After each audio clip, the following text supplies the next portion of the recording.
What's up, guys? We're fixing to make some cobblers here, and so this is a old recipe that I've used for a really long time, and I will do my best to use measurements, but I just pretty much do it from feel. So obviously the best way to do baking, hey, happy 4th to you, thanks for stopping, for checking in, is you have to have a Corona, and that's just for the person baking. It has nothing to do with the recipe. Here we go. So what we're going to do first is we have the oven preheated and set to 350. So we're going to take these pans, it's 1 stick of butter that we're going to put in there, and so we're going to let that butter start to melt in here.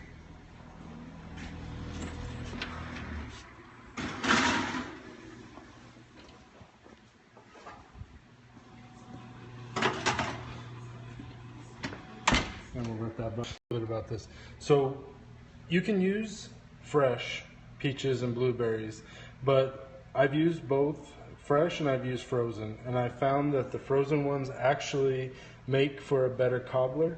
And so you know, you can substitute these for fresh or frozen, whichever one you prefer. I'm using frozen just because I like how the consistency of the cobbler comes out a lot better. So what you have here is 2 bags, 2 portions of blueberries and 2 portions of peaches here.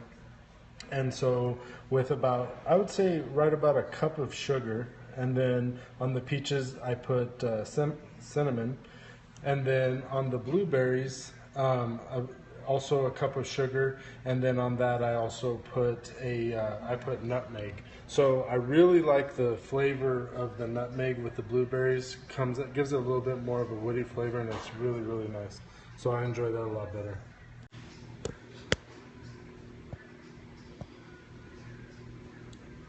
So next up, we're going to make the actual batter.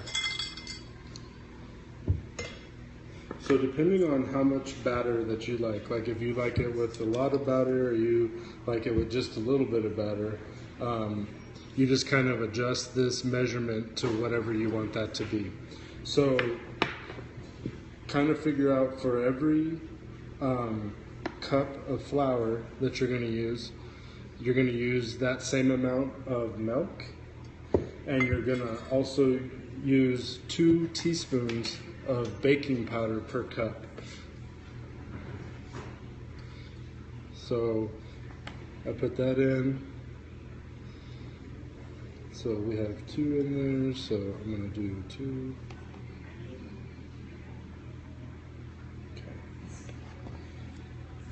The next thing that we're going to do is always put a little bit of salt when you're baking. Really perks up the flavors of everything. So I would say about a teaspoon of salt.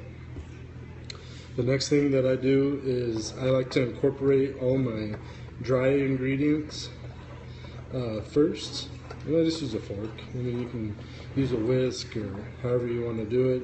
A sifter is really good. That's how my great-grandmother used to make everything. And so I think, man, if you bust out the old sifter, that's exactly how you want to do this. So that's all of our dry ingredients.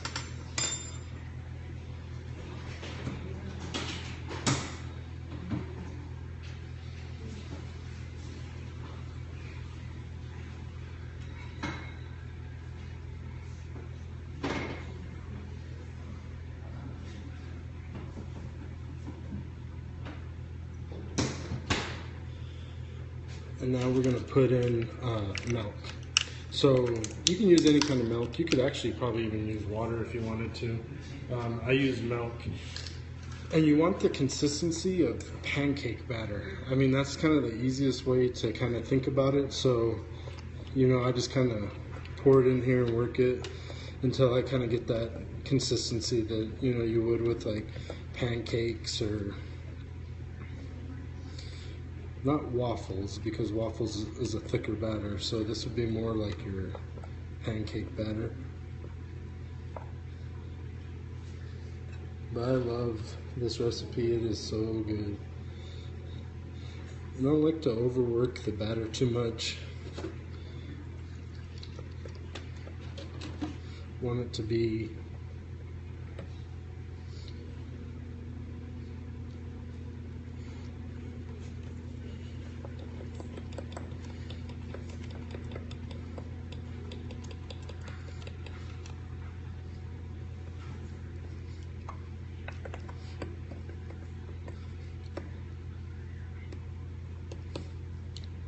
you want to try to whip out any of the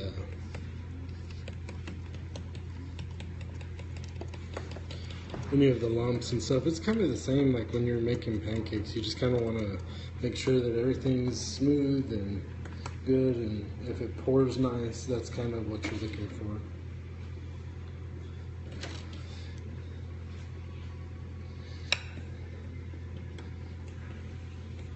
I'm not real big on sweets. That's not really my favorite thing. I'd rather eat a cheeseburger than a slice of cake, but on Cobbler is one of my absolute just weaknesses. I just love the way Cobbler comes out.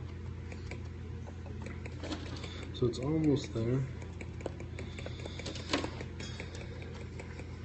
It's a little bit wet, you know, that's the way you kind of want it. You want it to, you know, have some consistency to it, but you don't want it to be too thick. You want it to be kind of like that. You know, I think that's the easiest way to kind of think about it there. You know, you just want it to kind of come off the utensil that you're using. You could do this with a blender if you want, a hand mixer or whatever you want to use.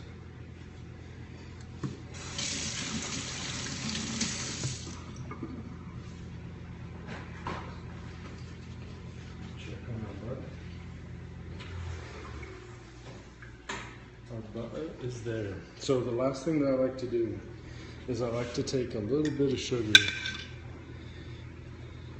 and I like to put it in here because I like a little bit of sweetness in the crust. That's about 3 teaspoons or so. We'll get that incorporated in there. A little more moisture. So this will basically make really good pancakes if you wanted pancakes.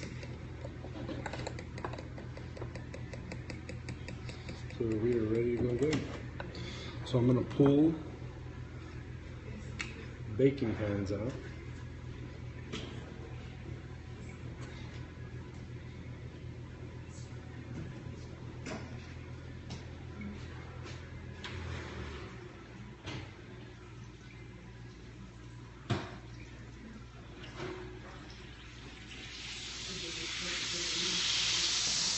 You can hear that butter hot.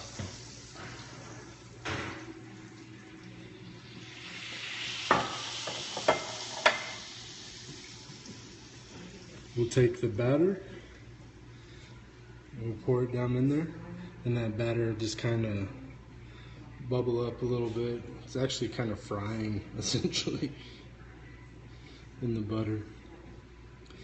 You want about enough just to coat the bottom, and with the baking powder, that's your leavening agent, so you'll be able to get your stuff up.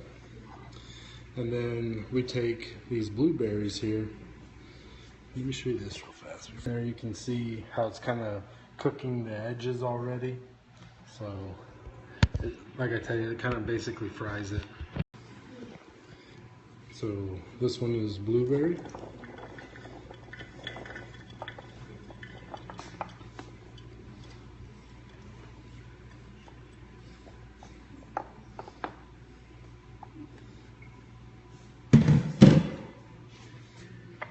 This one is our peach.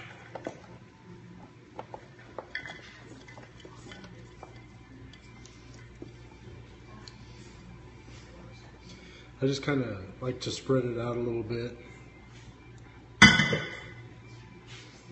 Make sure that every person that gets a bite is going to get a nice bite of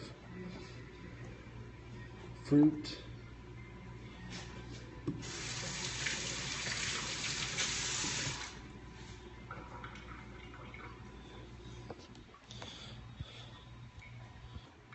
That's the blueberries.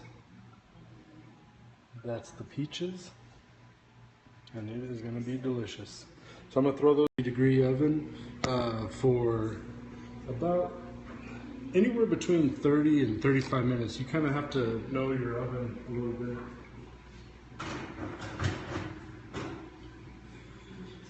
What you're looking for is you want the batter to get brown and nice.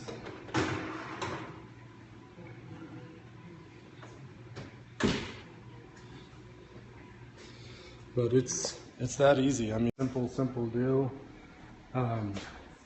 We got the brisket and pork butt and ribs over here resting, and my buddy Brent brought some more beautiful ribs over here and there underneath there resting and being happy. And he made a little bit of homemade barbecue sauce, which is delicious. He does a really good job on that. And you guys, thanks for stopping by. We'll do some cutting here in a little bit and we'll be done and time to eat. So I appreciate you guys. Have a great day. Thanks for coming in.